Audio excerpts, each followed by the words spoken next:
About 8 years ago, Hulk Hogan was filmed in a sex tape basically going off on a very racist and terrible rant. Now, unfortunately, I'm going to have to read you the quote from the rant, and it's going to make me uncomfortable. But about 8 years ago, he was talking about his daughter's boyfriend who happened to be black, and he didn't seem too happy about it. Now, in the video, he is having an intimate moment with his former friend's girlfriend, Heather Clem, or former friend's wife, I should say.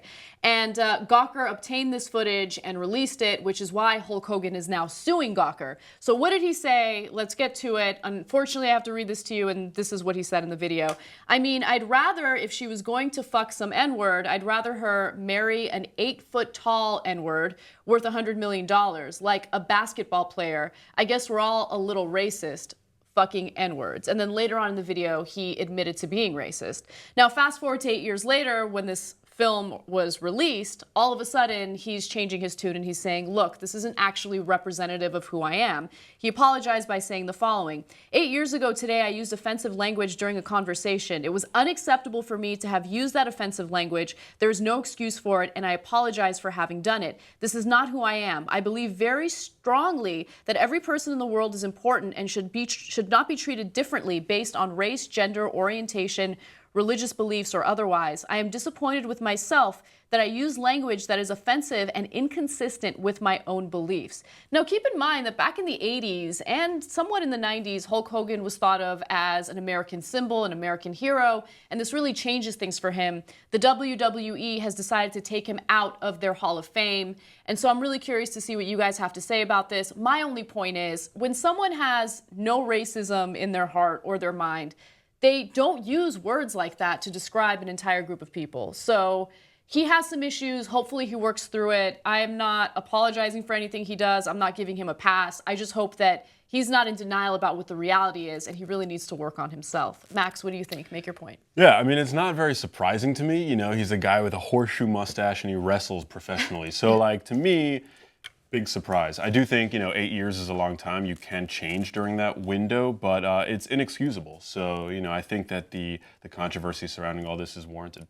Kim, make your point. I think the WWE did the right thing. I mean, there needs to be some amount of accountability, especially when you're looked at as an American hero. I understand people misspeak, but like you said, there's got to be a kernel of it in there at least. Right. I mean, since you're half Asian, I just thought of this right now. Like, if I was upset at a person who was Asian, the first thing to do wouldn't be to attack them for being Asian, well, right? That's Someone who does that, terrible rhetoric, right? It's absolutely ridiculous.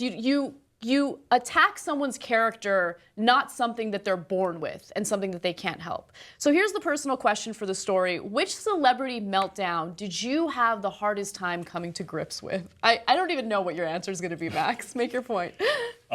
Jared, the subway guy. Oh, disastrous. So Disaster. his home was being investigated for possible child pornography. Yeah. As far as I know, they didn't end up finding anything. Am I correct? Yeah, I actually have not been following the story very closely. I honestly don't care at all about it, but I just think it's like, again, who didn't kind of see that, a mile away? But I don't know what the current... I did it. Yeah. I was like, I don't know, dude likes Subway sandwiches. Like, he's a little creepy. He's got a whiff of creepiness that even through the TV, I don't know, kind of permeates. Well, so far, here's the thing. If they had found something, we would all know about it at this point. Right. So authorities looked into it because he had someone working for his charity who got busted for child pornography. I think that they wanted to, investigate Jared to see if there was anything that they could find on him. So far, they haven't found anything.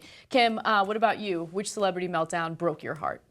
It's not so much the celebrity, but as the way it's covered. I really dislike the way when celebrities seem to be having a mental breakdown or having mental health issues, like Amanda Bynes or Britney Spears. Yes. And then we see kind of like a vulture attitude of attacking them and tearing them to pieces. And it's like, no, this person, you shouldn't be making fun of them. You should be supporting them to get help. I totally agree with you. Not to buttress off your point too much, but but it's true. I mean, if someone is having a divorce or a breakup and the publicity around it is ridiculous, I get upset. But I get even more upset when someone is having a mental health issue and the media is having a field day with it. That's not cool. That's not classy. They need help. They don't need to be criticized in the media like that. But I want to know what you guys think. Which celebrity meltdown broke your heart the most? And also, what do you make of Hulk Hogan and his apology? Do you actually believe him? Or do you think that he probably is racist and needs to suffer the consequences of his actions?